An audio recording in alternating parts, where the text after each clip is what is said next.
As the morning sun streamed into the quiet Boston neighborhood, Rebecca Foster was preparing breakfast in the kitchen. The sunlight through the window made her bright auburn hair shine and added warmth to her gentle brown eyes. "Emma, time to get up. You'll be late for school." As she headed toward her 10-year-old daughter Emma's room, Rebecca enjoyed the aroma of coffee she had brewed for her husband Ethan. Her life was filled with genuine happiness. After lightly knocking on Emma's door, a small voice responded, "I'm up, Mom." When she opened the door, Emma was already changing into her uniform and brushing her hair. The light reddish-brown birthmark that spread from her left cheek to her neck was something she had been born with. Though Rebecca had worried about it at first, now it was simply a cherished part of her daughter's uniqueness. "I have a math test today." "I prepared well," Emma said with a serious expression. Her sincerity and kindness always warmed Rebecca's heart. "Wonderful. Daddy's up too, so let's have breakfast together." Downstairs, Ethan was already sitting at the table reading the newspaper. With his short-cropped black hair and muscular build, he gave the impression of a hard-working man. "Good morning, Princess," he smiled as he watched Emma come down the stairs. The scene of the three of them around the breakfast table might have appeared to be the picture of an ideal family from the outside. As Rebecca served pancakes onto plates, she reflected on how precious this happiness was. After struggling as a single mother, her life had changed dramatically in the 5 years since marrying Ethan. "What's your schedule today?" Ethan asked while drinking his coffee. "Paperwork at the office this morning, then meeting with a client in the afternoon," Rebecca replied. She worked as an interior designer from her home office. "I'm going to inspect a new building on the north side today. Should be home by evening." Ethan's explanations about his work were always concise. Rebecca's mother Martha and sister Olivia mistakenly thought of Ethan as just a janitor. In reality, he was the CEO of Evergreen Facilities, a building management company, but he sometimes did cleaning work himself to maintain a connection with the field operations. Ethan never bothered to correct their misunderstanding. His humble nature disliked showing off his position or wealth. After Emma left for school, Rebecca's cell phone rang. Her sister Olivia's name appeared on the screen. "Hello, Olivia?" "Rebecca." "Big news." Her sister's voice was high with excitement. "Brendan proposed to me." Rebecca expressed her genuine happiness. "Congratulations." "When? How did he do it?" Olivia's fiancé Brendan Collins was an executive at the prestigious firm Harrison & Welch, whom she had met a year ago. Rebecca had never met Brendan, but according to Olivia, he was charming and successful. "Last night. At a luxury restaurant, with champagne. I wish I could show you the rose gold diamond ring." Olivia's excited voice burst through the phone. "I told Mom too. She's absolutely thrilled." Rebecca felt truly happy for her sister. But at the same time, she could imagine her mother Martha's reaction. Martha always had strong opinions about her daughter's marriage partners. Olivia's good marriage would be a source of pride for her. Meanwhile, Rebecca's choice was something Martha secretly looked down upon. That evening, as Rebecca had anticipated, Martha called. "You heard from Olivia, right? It's wonderful. Brendan is such a fine man, perfect for Olivia. Harrison & Welch is one of the top firms in the country." Rebecca smiled on the other end of the phone. "Yes, I'm glad Olivia seems happy. She's always made the right choices." Martha's words contained an implicit criticism of Rebecca. "By the way, how is your, husband doing?"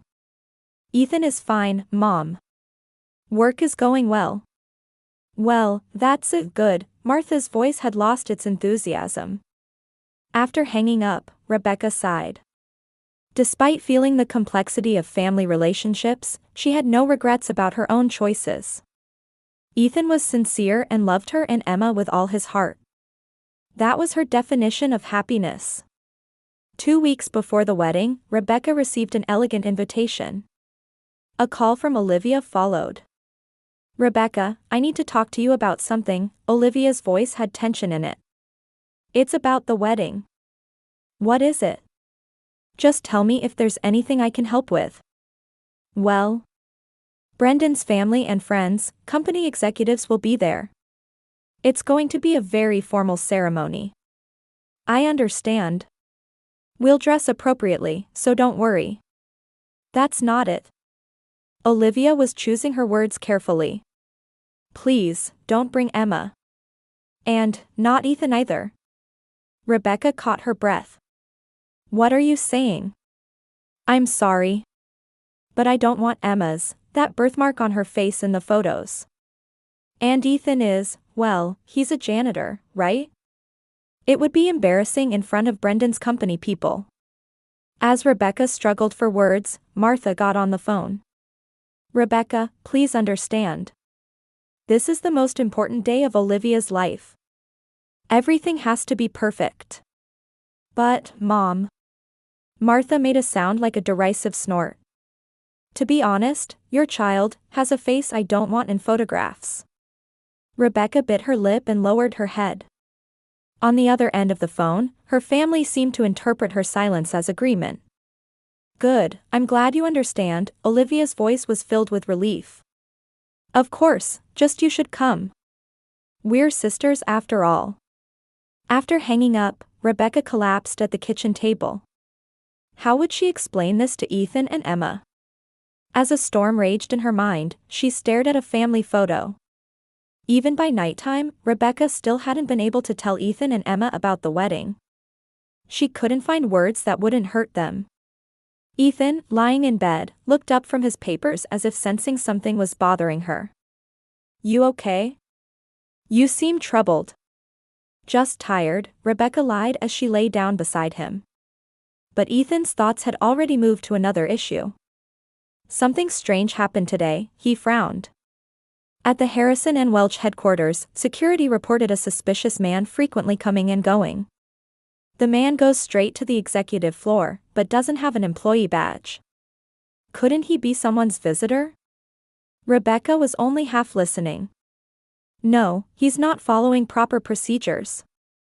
He's started appearing only recently. My instinct tells me something's off. Rebecca was thinking about her sister. As a child, Olivia had been a bright, sincere girl. They were close as sisters, sharing secrets and dreams. But after high school graduation, their paths gradually diverged. Olivia attended business school and pursued success in social circles. Meanwhile, Rebecca loved art and chose a career in interior design. I can't believe she would say such things, Rebecca whispered to herself. Her phone on the table lit up. It was a message from Martha. Pictures from the dress fitting. Olivia will make a beautiful bride. The attached photo showed Olivia trying on a wedding dress at a luxury bridal shop. Martha was smiling proudly beside her. Rebecca sighed. Her own wedding had been modest. Martha had barely been involved, saying nothing fancy is needed for a second marriage. The next morning, Ethan left the house earlier than usual. I have something to investigate today. Might be late, he said as he left. Rebecca had a good idea what her husband was investigating. He was probably concerned about the suspicious activity at the Harrison and Welch building. His instincts were remarkably sharp. Building management required much more observational skills than people imagined. That afternoon, Rebecca picked Emma up from school. Every time she saw her daughter smile, her heart ached. Emma had been looking forward to Olivia's wedding and had repeatedly said, "I'll wear a pretty dress." Rebecca had been vague whenever the wedding came up in conversation. After dinner, while Emma was doing homework, Rebecca decided to call Olivia again. Olivia, would you please reconsider? About Emma and Ethan. Rebecca, I've already decided. Olivia's voice was hard. I want to make the best impression possible in front of Brendan's company people. You need to understand. But Emma has been looking forward to it. And she's my daughter. Ethan is my husband. They're both my family. Rebecca's voice trembled. That doesn't mean you can ruin my special day. Olivia raised her voice. If you're going to be so stubborn, you don't have to come either. The call was disconnected. Rebecca was overcome with a mix of sadness and anger. Her sister had completely changed. 3 days before the wedding, Rebecca visited Olivia's apartment as a last attempt. "I just want us all to celebrate as a family," she pleaded, but Olivia remained adamant. "It's my wedding. It will be done my way." With those final words, Rebecca left with slumped shoulders. When she returned home, Ethan was waiting with a serious expression. A stranger sat beside him. "Rebecca, this is Mike Johnson. He's a private investigator who conducted some research at my request." Rebecca was confused. "Research about what?" Ethan took a deep breath. "About Olivia's fiancé, Brendan Collins." "What?" "His real name is Robert Markworth. He's a con artist," Mike said matter-of-factly. "Over the past 10 years, he's gotten engaged to 3 wealthy women and run off with their assets. The real Brendan Collins died 5 years ago, and he's been using that identity." Ethan spread documents on the table. "Here's the evidence. His real face, criminal record, testimonies from previous victims. And his name isn't on the Harrison and Welch employee roster. I checked the company's security system, and he's been entering without a proper employee badge. He's probably bribing the security guards." Rebecca collapsed into a chair. "I can't believe it." "Unfortunately, this is the truth," Ethan took her hand. "That's why he didn't want to be photographed. He barely posts face photos on social media. And his suggestion to Olivia about keeping distance from family might have been because he feared his true identity would be exposed." Rebecca was shocked but quickly shifted to practical thinking. "We need to tell Martha and Olivia." "They won't believe us now," Ethan said cautiously. "They're under his spell. Given how they feel about us, any warning would just be seen as trying to interfere." "Then what should we do?" "The wedding is the day after tomorrow. Tomorrow, we'll submit evidence to the police. Then, we'll prepare for the wedding day. If he runs before the ceremony, that will be proof. If he shows up, the police will be waiting." Rebecca cried quietly amid the confusion. Her desire to protect her sister conflicted with the pain of rejection. Ethan gently embraced her, whispering, "Whatever happens, we're family. We'll get through this together." On the morning of the wedding day, Rebecca was drinking coffee while gazing at the sunlight streaming through the kitchen window. Her mind was in turmoil. "I think we should notify the police and stop the ceremony," Rebecca pleaded with Ethan. "We have evidence." Ethan slowly shook his head. "The police are taking action. But they need concrete evidence. Even if he is a con artist, they can't make a preventive arrest unless he commits a crime before the wedding. And Martha and Olivia won't listen to anything we say. But to stand by and watch my sister marry a con artist." "I understand," Ethan said quietly. "But without evidence, it would backfire. Olivia would never forgive us." After breakfast, Emma appeared in the living room, holding the light blue dress she had prepared for the special day. "Mom, am I wearing this?" Her eyes sparkled with anticipation. Rebecca's heart tightened. "I'm sorry, Emma. We decided not to go to the ceremony." "Why not?" Emma's expression clouded. "I wanted to see Grandma and Aunt Olivia." "They are a bit busy," Rebecca answered, choosing her words carefully. "Weddings are hectic. Let's have a special day at home instead. We'll watch movies and order pizza. How does that sound?" Emma was clearly disappointed but nodded. "I made a present for Aunt Olivia. Can't I give it to her?" "You can give it to her later," Rebecca's heart ached. She was proud of her daughter's kind heart, while wanting to protect her from the family's complicated circumstances. During the morning, Ethan made several phone calls. He was in contact with the police and the private investigator, Mike. Robert is still at the venue.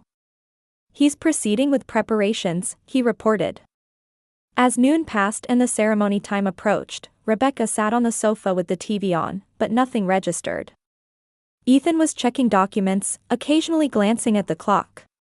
Emma was quietly reading a book in the corner of the living room. In the tense silence, Rebecca's cell phone suddenly rang loudly. Olivia's name appeared on the screen. Rebecca answered in surprise. Olivia. From the other end, she heard sobbing and a trembling voice. Rebecca, please, help me. Something terrible has happened. Rebecca stood up, sending a glance toward Ethan. What happened? Calm down and tell me. Brendan. Brendan has disappeared. Olivia said between sobs. When I went to the wedding venue, he wasn't there. Nothing has been paid for, the venue staff is demanding cancellation fees. Mom is telling guests he left on urgent business, but... Olivia's voice became broken. Actually, I got a call from security. They said a suspicious man left in a hurry with luggage. Ethan was standing beside Rebecca, listening to the conversation. His expression hardened. Olivia, I'm coming right now, Rebecca said immediately. Where are you? The venue. Central Garden Hotel. Olivia answered in a despairing voice. After hanging up, Rebecca and Ethan quickly sprang into action. Emma, we're going to leave you with Mrs. Thompson next door. It's an emergency. 20 minutes later, Rebecca and Ethan arrived at the Central Garden Hotel. Confused guests had gathered in front of the hotel ballroom. Martha could be seen trying to explain something to them. Martha turned pale for a moment when she saw Rebecca and Ethan. I didn't ask you to come, she said in a low voice. But Olivia called for help, Rebecca replied firmly. Where is she? In the bridal suite, but... Rebecca moved forward without waiting for Martha to finish. Ethan hesitated a moment, then approached Martha. Ma'am, Ethan said in a calm voice. There's something I want to make clear. Martha looked anxiously at Ethan. You are? I'm not a janitor, but the founder and CEO of Evergreen Facilities, Ethan said quietly. And your future son-in-law is a con artist.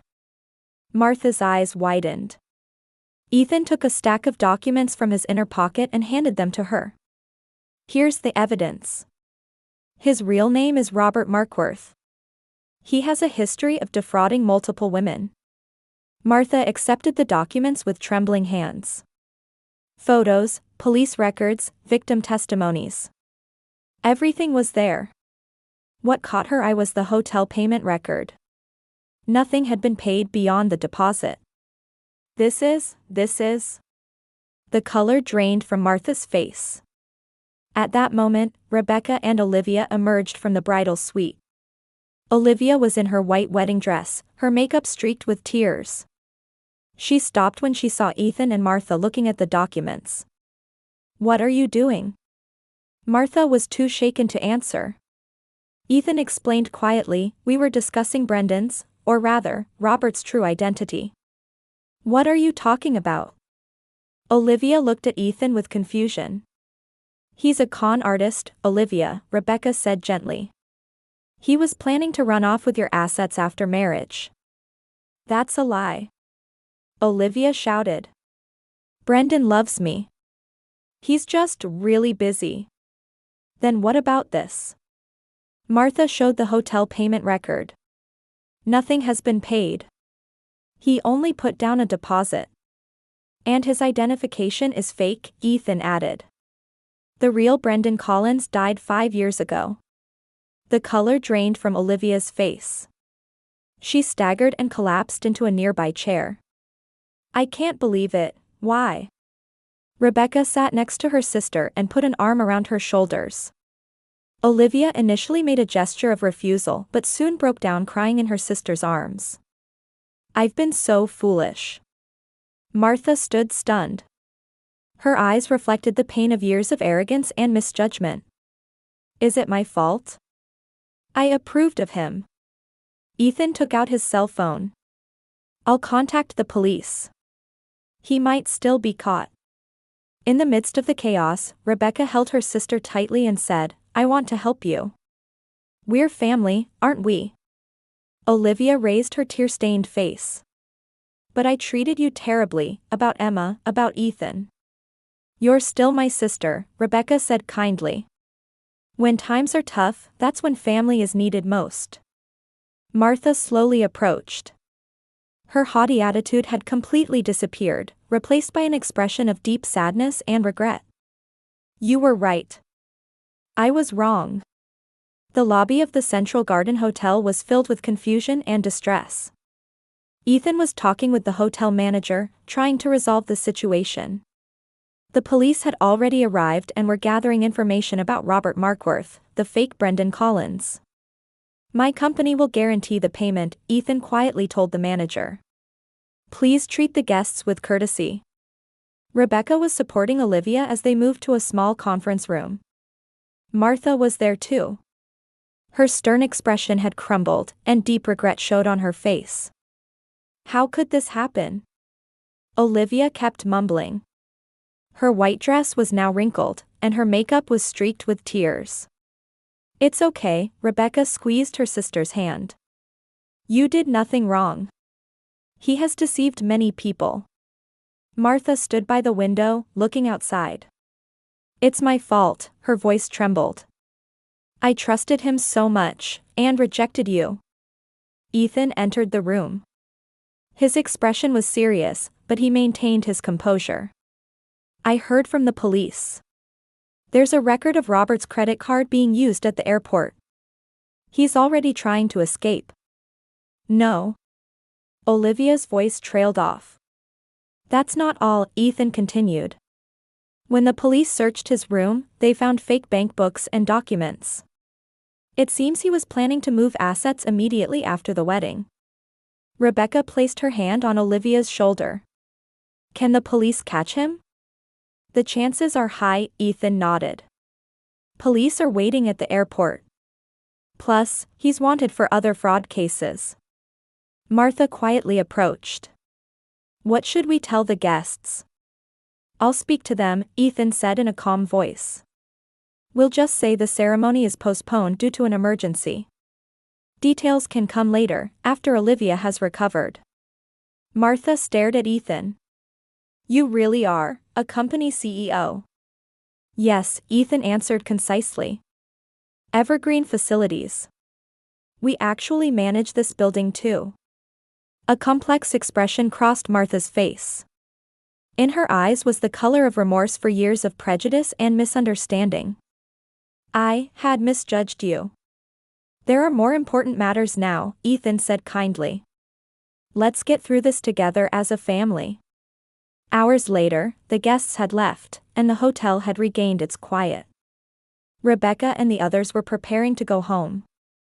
"Olivia, why don't you come to our house tonight?" Rebecca suggested. "You shouldn't be alone." Olivia weakly nodded. "Thank you, but I can't face Emma." "Emma will be delighted," Rebecca answered gently. "Besides, she prepared a present for you." Martha said hesitantly, "I too, if it's not an inconvenience." Rebecca was surprised for a moment but quickly smiled. "Of course, Mom, please come." When they arrived at Rebecca's house, Emma had just returned from the neighbors, the Thompsons. She looked surprised when she saw Olivia. "Aunt Olivia. Beautiful dress." Emma exclaimed innocently. "How was the wedding?" A heavy silence fell over the room. Olivia was at a loss for words, and Martha looked down. Ethan said quietly, "Emma, the wedding was postponed due to some problems." "I see." Emma thought for a moment, then said, "But everyone's together, so that's good, isn't it?" The adults exchanged surprised looks at this simple and pure statement. Without a word, Emma left the room and soon returned with a handmade card. "I made this for Aunt Olivia," she proudly presented the card. "I wrote, 'Congratulations.'" Olivia accepted the card with trembling hands. The cover was decorated with colorful flowers and the word, "Congratulations." For the first time, she looked seriously at Emma's face. The birthmark from her left cheek to her neck wasn't as noticeable as she had previously thought. More striking were Emma's kind smile and shining eyes. "Thank you, Emma," Olivia's voice trembled with emotion. "It's a beautiful card." Emma smiled happily. "Mom told me. What's in your heart matters more than how you look." Olivia looked at Rebecca. Tears welled up in her eyes. "You're a wonderful mother. I've been so foolish." After dinner, when Emma was in bed, the adults were talking quietly in the living room.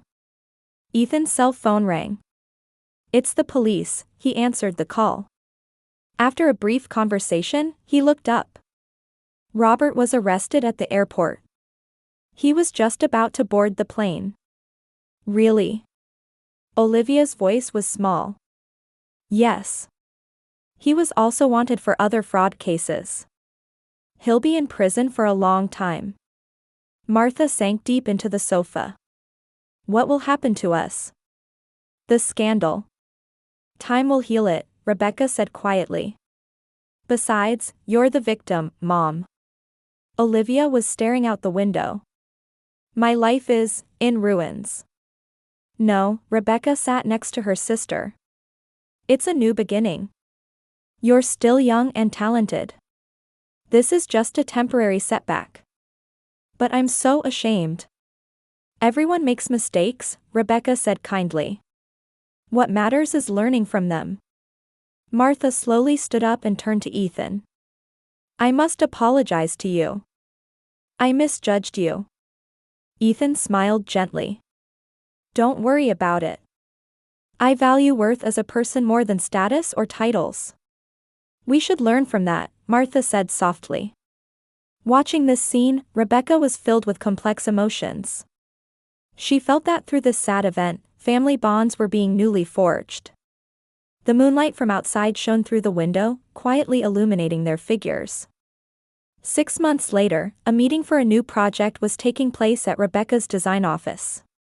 "This concept is wonderful, Olivia," Rebecca said, looking at the plans her sister had proposed.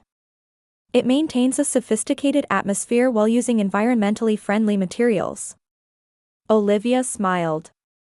She had been working at Rebecca's company for 3 months. She was studying to get her interior design qualification while gaining practical experience. "Alex gave me some good ideas," Olivia pointed to a young man talking with her in the cafeteria. Alex Harper was the head of the environmentally conscious architecture division at Ethan's company, and he had met Olivia through Rebecca's introduction. The two had become close through projects and had recently started spending time together outside of work. "He's very serious and sincere," Olivia said with a soft expression. "He's someone who sees what truly matters, more than position or fame." Rebecca was happy to see her sister's transformation. Olivia seemed to be finding her true self, freed from her previous shallow values. Around the same time, at the state prison courtroom, Robert Markworth was being sentenced. With Martha's resolute testimony added, he received a 10-year prison sentence for fraud. As he was leaving the courtroom, Robert threw final words at Olivia. "You chose me for money. We're alike." Olivia stared at him and said quietly, "No. I learned from my mistake. I'm different from you." On Thanksgiving Day, Martha was invited to Rebecca's home. At first, she seemed uncomfortable. Having moved from her large mansion in Maplewood to a modern small apartment, Martha was almost unrecognizable from the former social butterfly. "Grandma, this is for you," Emma presented a handmade card to Martha. It read, "To the world's best grandma." Tears welled up in Martha's eyes. "Thank you, Emma," she hugged her granddaughter and whispered, "I was so foolish." On Christmas party night, the lounge at Ethan's company was filled with warm light. Employees and their families had gathered to celebrate the end of the year. Family photos were being taken in front of the large Christmas tree. "Say cheese." The flash went off, capturing a moment of smiles for eternity. The photo showed Ethan and Rebecca, Emma with her radiant smile, Martha and Olivia, and beside Olivia, Alex with his gentle smile. "This is true family," Martha whispered. On the way home, Rebecca squeezed Ethan's hand in the car. In the back seat, Emma had fallen asleep. "Happy?" Ethan asked quietly. "Very," Rebecca smiled. "I've truly realized that family bonds come from love and trust, not appearances or status." Outside the window, snow had begun to fall quietly. Like bringing hope for the new year, white crystals sparkled in the light. Meanwhile, in a cell at the state prison, Robert was looking out the window of his solitary confinement. No one came to visit him. Letters he had sent to Olivia were returned marked refused. Outside the window, families were walking by with smiles. He thought he saw in them the true bonds that he could never obtain.